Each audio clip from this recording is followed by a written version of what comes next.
durabilité, enjeux scientifiques et sociaux. Ce cours comporte deux volets. Le premier, c'est vraiment un état des lieux de la planète. Déjà un état en termes social et de répartition de la richesse. On a vu depuis une trentaine d'années une explosion des inégalités. On replace ça dans la longue durée. Et ensuite, on passe plutôt à une espèce d'inventaire matériel de la planète, où on en est par rapport aux grandes ressources. Ressources minérales, par exemple. Bien, si je prends des panneaux photovoltaïques, ça a l'air absolument génial. Mais si je regarde la quantité de matière mobilisée par kilowattheure produit, j'en ai beaucoup plus, pratiquement 10 fois plus avec un panneau photovoltaïque qu'avec une centrale thermique. Après, on regarde les ressources biotiques, l'eau douce, ça c'est fondamental. Et puis les grandes dérégulations du système biosphère, par exemple le changement climatique. Quel est peut-être l'enjeu le plus massif du changement climatique? Ça touche nos capacités de production alimentaire à l'échelle mondiale et pas forcément à un horizon extrêmement lointain. Ça impacte énormément notre quotidien. Dans l'opinion commune, même si on constate une petite angoisse, l'idée quand même c'est que les problèmes, c'est pour demain, voire pour après-demain.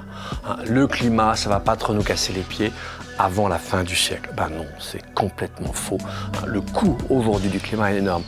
Voilà, il y a toute une partie d'inventaire plutôt scientifique et on finit par une manière de réflexion sur tout ça. Regarder les grands types sociaux et politiques de réponses qu'on a donnés. Grosso modo, on a 4 scénarios. Le premier, c'est ce qu'on pourrait appeler le scénario fondamentaliste. C'est un scénario où on va mettre un peu sur le même plan les êtres humains, les êtres non humains, avec une visée un peu égalitariste. On a un deuxième scénario, c'est le scénario autoritaire, c'est-à-dire certains penseurs, non des moindres, imaginent que nos démocraties ne seront pas capables de répondre et ils en appellent à une tyrannie bienveillante et rassurez-vous bien informée.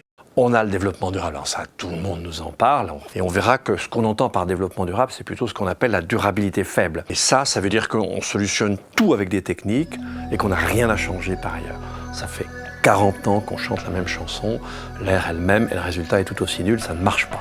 Et puis après, dernier scénario, est-ce qu'on ne va pas être obligé de décroître? Alors il y a quelques années, la décroissance c'était un gros mot, maintenant ça commence à se diffuser partout, mais on le verra. On n'a pas non plus des solutions toutes faites, on a des pistes d'action. Alors tout ça c'est fait aussi pour susciter la réflexion, susciter la réactivité des étudiants, il faut qu'ils entrent en dialogue.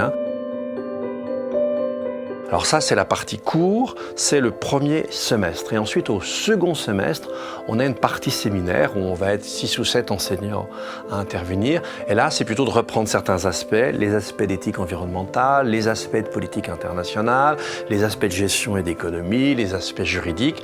Et on les approfondit chaque fois avec un collègue particulier.